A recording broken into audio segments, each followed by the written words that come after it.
और कांग्रेस के चीफ तर्जुमान रविंद्र शर्मा ने भी आफ्सपा पर एनसी लीडर उमर अब्दुल्ला के इजहार ख्याल की हिमायत की। उन्होंने कहा कि यह हकीकत है कि पुंछ, राजौरी जैसे पुरअमन इलाकों में हालात बीजेपी के दौरे हुकूमत में खराब हुए हैं। उन्होंने कहा कि ऐसा नहीं लगता है कि इस सूरत हाल के तहत किसी भी इलाके से आफ्सपा मनसूख किया जाएगा। महबूबा मुफ्ती के ट्वीट पर रविंद्र शर्मा ने कहा कि यह हकीकत है कि मुल्क में मजहबी रवादारी नहीं है। पुंछ में मिलिटेंसी की वारदातें, जहां मिलिटेंसी खत्म हो गई थी, वो इस दौर में आपने देखा कि डांगरी में इंसिडेंट हुआ। शायद रक्षा मंत्री जी को वहां जाना है। आर्मी पे वहां अटैक हुआ मेंटर में, और खलियाना में 2 नौजवान मारे गए। ये वारदातें और कई और किस्म के इंसिडेंट कोटरंका में भी हुए। उससे पता लगता है कि जहां से मिलिटेंसी खत्म हुई थी वहां भी मिलिटेंसी की शुरुआत और दोबारा सर उठा रही है। और कई सिलेक्टिव और टारगेटेड किलिंग एक नए मनसूबे के तहत मिलिटेंसी है। आर्मी कहती है 300 मिलिटेंट जम्मू कश्मीर के अंदर एक्टिव हैं, 160 पीओके में अभी तैयार बैठे हैं। तो कौन से वो लॉन्चिंग पैड थे जो ध्वस्त हुए थे, और आज जो हालात हैं वो हमें नहीं लगता कि ऐसे हों। राजनाथ सिंह ने बीजेपी हेडक्वार्टर में बीजेपी की जम्मू कश्मीर यूनिट के सरकर्दा लीडरों के साथ मीटिंग की सदारत की। राजनाथ सिंह ने पार्टी लीडरों को इंतखाबात के लिए तैयार रहने का मशवरा दिया। साबिक नायब वज़ीर आला डॉक्टर निर्मला सिंह ने कहा कि राजनाथ सिंह ने निचली सतह पर लोगों को मोदी हुकूमत की तरफ से अपने इक़्तिदार के पिछले 9 सालों के दौरान शुरू की गई फलाही स्कीमों के बारे में आगाह करने की हिदायत दी थी।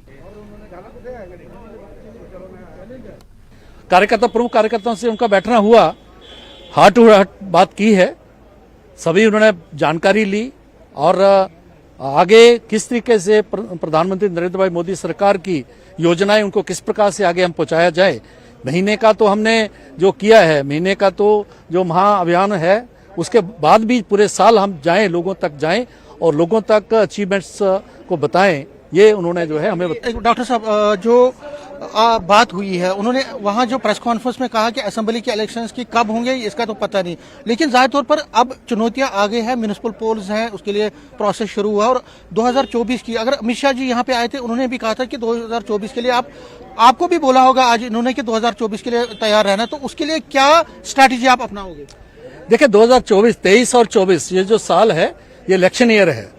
इसमें लोकसभा के इलेक्शन आएंगे ही, नवंबर में हमारे पंचायत इलेक्शंस क्या ड्यू हो रहे हैं, असेंबली के इलेक्शंस की बात चल रही है और पार्टी जो है उसकी तैयारी में है।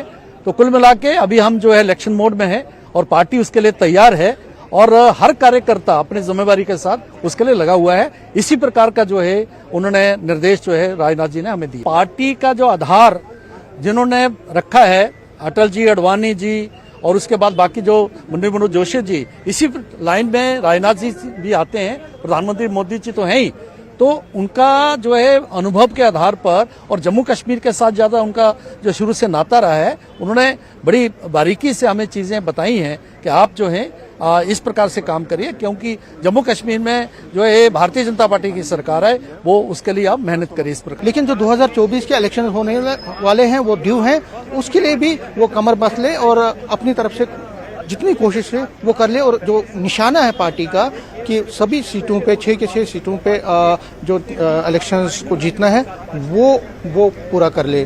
कैमरामैन आशु के साथ में समीर भट्ट, न्यूज़ 18 जम्मू।